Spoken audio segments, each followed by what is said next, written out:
We're at the North American Christian Convention in Louisville, Kentucky, and I'm with Rick Atchley, who's the senior minister at the Hills Church of Christ in Fort Worth, Texas. You've been there for a long time.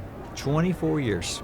And it's been a good ministry. It has been a good ministry. It's been a sweet ministry. I've been treated far better than I've deserved. The church has handled a lot of changes and supported me through them. And it has been a place where I feel like I've received as much as I've given. It's been good. What was the church like when you got there? Well, it was for that time and for my tribe in what was then Acapella Churches of Christ, a large church of about 2,000 people, one campus. It was a grace-oriented church, but still a fairly traditional church.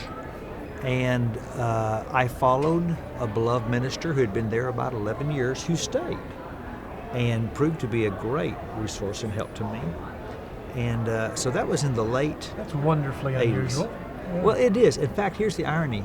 My very first church when I was a baby preacher, I was 21, and the preacher I followed stayed. All 11 years I was there. So for my 35 years of ministry, the man I followed has been out in the pew listening to me preach. And they say that's a bad idea, and maybe it is sometimes. But in my case, in both situations, those men could not have been more gracious. I probably could not have led those churches through some of the changes that we did without their support. And one of the things that's determined in me is that I'm going to be gracious someday. It's going to be my turn someday. Right. And I'm going to be sure to give the person who follows me every possible chance to succeed, because that was given to me, and I feel like I need to give it again. Yeah. Yeah, they say the three big jobs of any CEO are vision, financing, and succession. And too many guys in ministry don't think about the succession side of that. No, and I am thinking about that. I don't want to be Emmett Smith. I don't want to play 2 years longer than I should. Right, yeah. Because when you preach a long time at a church, you have a posse. I think I could stand up on the weekend and read from a Hebrew phone book, and some of my people would walk up and say, "Oh, the Lord just moved through you today. I was so blessed." And so I can't depend on my posse. Yeah. I'm going to have to be alert in prayer and ask some honest, hard questions about when is it time for this church to hear another voice. Yeah. And I'm determined that I'm going to make that happen well. Yeah. In 25 years, what's the biggest change that you've seen in the church? In our particular congregation, it has probably been well, at a pragmatic level, if you visited, you'd notice that now 6 of our 7 churches are instrumental. We were a completely a cappella church when I came, so you would notice that. You would probably notice more involvement of women in a public role in our church than you would have seen 24 years ago. The idea of multi-site wasn't even a thought back then. You would have noticed that. But I think the biggest change is more fundamental. I came to a church in the late 80s that was a flagship church in a heritage that had a lot of legalism. And our church was the place for people who grew up with a restoration background to heal. If I'm tired of legalism, I'm tired of sectarianism, I'd like to stay in my tradition, and we were a safe place to come. And that's a good thing, but I don't know that that's necessarily a kingdom thing. And what has happened fundamentally is that we've shifted from that as our mission to, are we reaching lost people? And so consequently, some of the changes we've made, and some of the decisions we made, and some of the realities and the wake that's created has brought in a new kind of people that don't understand our tradition, that don't understand our heritage, and who aren't coming to heal from legalism. They're coming to hear the gospel. Right. And so what I kid my folks sometimes and say, I'm going to start a support group called I Was a Child of Parents from the Church of Christ, and you go on Thursday night and you can gripe about it all you want, but when we get here on the weekends, we're going to talk about Jesus, we're going to talk about the gospel, and we're going to try to reach lost people. So that's been probably the most fundamental change. And that sounds kind of strange, but I think there's a lot of churches that have an unspoken mission that's not reaching the lost. Yeah. And they have to get back and do some hard evaluating now and then. Are we really existing to advance the kingdom of God, or have we been subverted by a default mission we haven't honestly named? Yeah. What do you see coming in the next generation of ministers? Well, one concern I have is I don't see coming enough ministers in the next generation. And that's a concern I have, is what can we do at the church to raise up more men and women that really want to give their life to ministry. I think the next generation is probably going to be obviously a lot more tech savvy. I think they're going to be more justice oriented. My generation, I think, was more of a Matthew 28 generation. Let's go into all the world and preach the gospel. My children's generation seems to be more of a Matthew 25 generation. Let's feed the hungry, let's help the poor, let's let them see Jesus. And so I think we're going to see more of that emphasis. I think what we need is a church that has Matthew 25 and 28 put together. Right. And so I have a lot of hope for the next generation, a lot of excitement, but one of my concerns is, the way I sometimes say it, is we need to be careful calling kingdom work ministry that never gives witness to the King.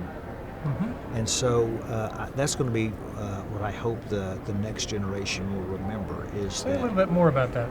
Well, I see churches that send their young people on a mission trip and they go and they repaint a school. And that's a good thing to do. But Jesus was never mentioned. And those kids come back and they never proclaim Christ, they never witness to Christ.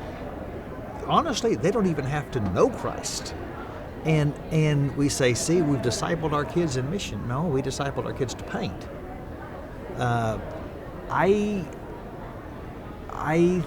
think that we need to recapture a passion for the verbal witness to the kingship, the lordship of Christ. Right. And I think our justice ministries and our good works are a powerful way to promote the gospel. But we must still proclaim the gospel. And I think the next generation needs to be challenged to remember that. How do you do that at the Hills? Well, we are asking all of our mission trips to do the hard work of asking what is the real, how is Christ going to be exalted in what we do? One of the preeminent ways we're doing that is we are really trying to steer people to do short-term missions through a ministry called Let's Start Talking, where you go to people who want to learn English and you use the Bible as a way for them to read. And so as you're helping them with a need they have to develop an English skill, they're reading about the story of Jesus from the Gospel of Luke and saying, who is this guy? Tell me more. And so it's a way to, I think, combine need and witness. So that's one of the ways that we're trying to do that. I think another way that we are taking more intentionally is it possible that you can come to one of our services and not hear the gospel? You could hear it implicitly in the witness of baptism or the Lord's Supper. Right. But we are real determined now, every week, where's the moment? Is it going to be at the end of my sermon? Is it going to be an exclamation of communion? Is it going to be a word about why this song is powerful? Where is the moment in the service that a person could come and hear the gospel?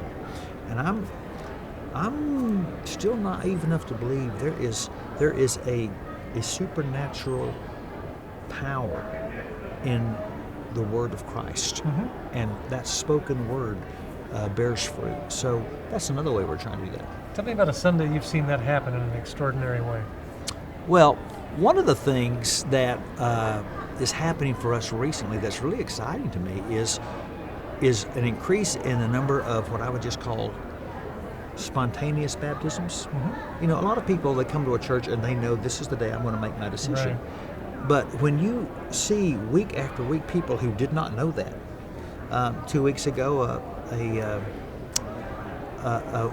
one of our older ladies brought her neighbor who was 72 and recently widowed and in grieving.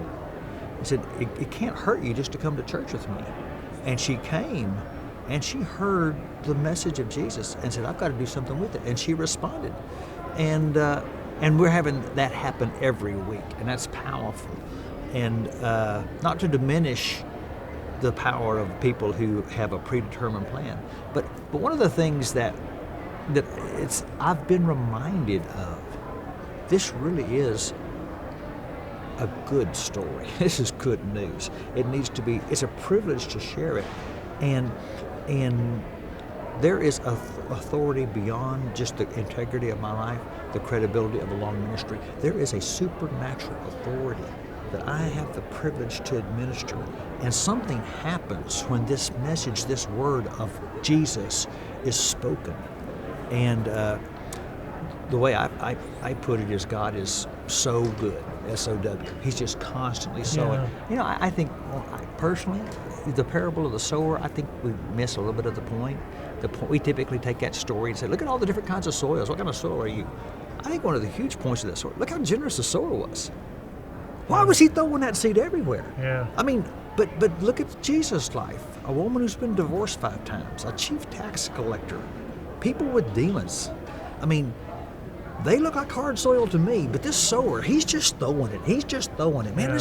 and that's why I get back to promote the gospel, but proclaim the gospel. Yeah. Sow it, throw it, throw it, throw it. You don't know where that flower may just come right up through that crack in the sidewalk.